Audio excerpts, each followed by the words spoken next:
શું હાલચાલ છે મિત્રો?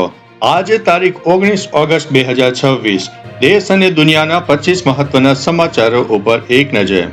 વડોદરા ગંભીરા બ્રિજનું લોડ ટેસ્ટિંગ પૂર્ણ થયું છે. વડોદરામાં અંદાજિત 212 કરોડ રૂપિયાના ખર્ચે તૈયાર થયેલા ગંભીરા બ્રિજ પર લોડ ટેસ્ટિંગની કામગીરી સફળતાપૂર્વક પૂર્ણ થઈ ગઈ છે. ઓગસ્ટના અંત સુધીમાં આ બ્રિજ મોટા વાહનો માટે ખુલ્લો મુકાય તેવી પૂરેપૂરી સંભાવના વ્યક્ત કરવામાં આવી છે. અન્ય મહત્વના સમાચારની વાત કરીએ તો ભાવનગર કૂવામાં પડવાથી 3 યુવકોના મોતની ઘટના બની છે.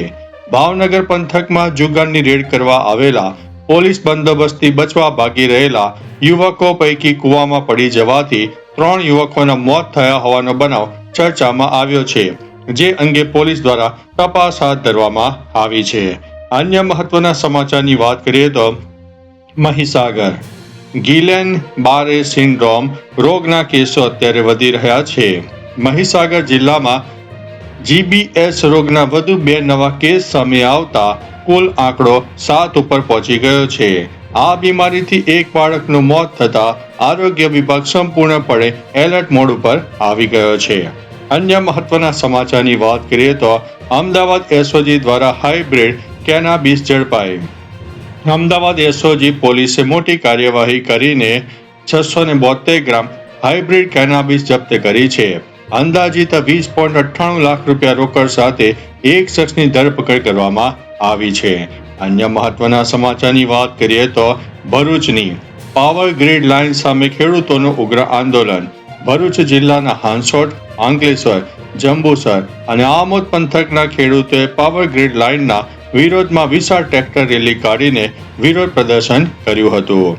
અન્ય મહત્વના સમાચારની વાત કરીએ તો અમદાવાદની શાળાઓની કેન્ટીનમાં ફૂડ સેફ્ટી વિભાગનું ચેકિંગ.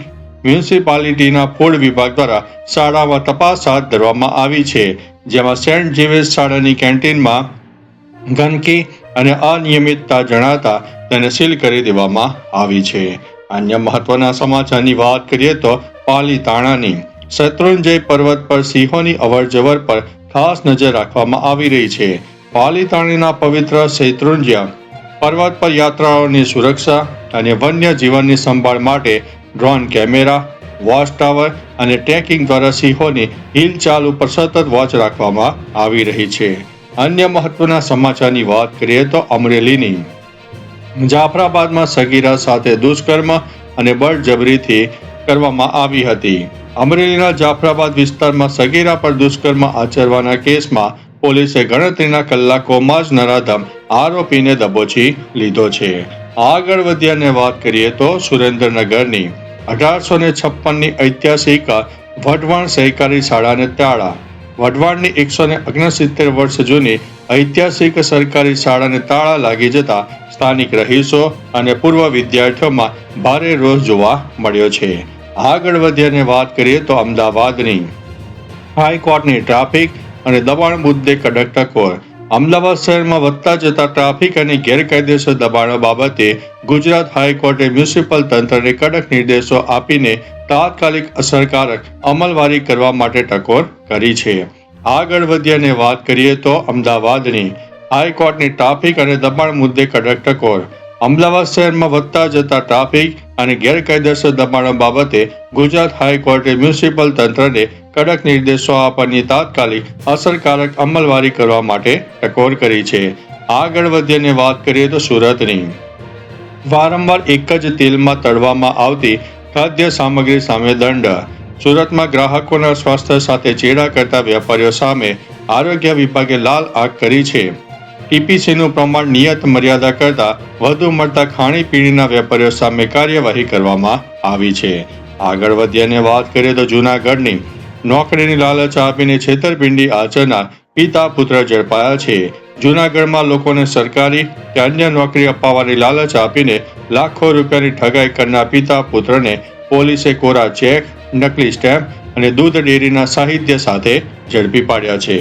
આગળ વધ્યાને વાત કરીએ તો વડોદરાની ખાડા રાજ અને પ્રશાસન સામે નાગરિકોનો આક્રોશ. વડોદરા શહેરમાં ચોમાસા દરમિયાન બગડેલી રસ્તાઓની હાલત અને ખાડાઓના સામ્રાજ્યને લઈને મેયર દ્વારા અધિકારીઓ સામે ખુલ્લો અસંતોષ વ્યક્ત કરવામાં આવ્યો છે. અન્ય મહત્વના સમાચારની વાત કરીએ તો જામનગરની માતા પિતાના ભરણ પોષણ અંગે ઐતિહાસિક અદાલતી આદેશ. જામનગરની અદાલતે વૃદ્ધ માતાનું ભરણ પોષણ ન કરતા એક બેજવાબદાર પુત્રને દર મહિને 4,000 રૂપિયા ચૂકવવાનો સખત આદેશ કર્યો છે. અન્ય મહત્વના સમાચારની વાત કરીએ તો અરવલ્લીની શ્રાવણ માસ નિમિત્તે ઉત્કંઠેશ્વર મહાદેવ મંદિરે ભક્તોની ભીડ જોવા મળી. શ્રાવણ મહિનાના દિવસોમાં ગુજરાતના પ્રખ્યાત પ્રાચીન ઉત્કંઠેશ્વર મહાદેવ, જેમાં ખાસ કરીને ગુજરાતના કાશી વિશ્વનાથ તરીકે જાણીતા, તેમાં દૂર દૂરથી શ્રદ્ધાળુઓ દર્શનાર્થે ઉમટી પડ્યા છે. અન્ય મહત્વના સમાચારની વાત કરીએ તો અમદાવાદની આઈટીસી નર્મદા દ્વારા જર્ની ઓફ નર્મદા સાંસ્કૃતિક આહાર ઉત્સવનું આયોજન. અમદાવાદની પ્રખ્યાત હોટલ દ્વારા ગુજરાત, મધ્યપ્રદેશ અને મહારાષ્ટ્રની સંસ્કૃતિ અને ખાનપાનને ઉજાગર કરતો વિશેષ સાપ્તાહિક પ્રોગ્રામ યોજાયો હતો. અન્ય મહત્વના સમાચારની વાત કરીએ તો રાજકોટની સાયબર ક્રાઇમ અને ડિજિટલ ફ્રોડ સામે પોલીસનું જાગૃતિ અભિયાન.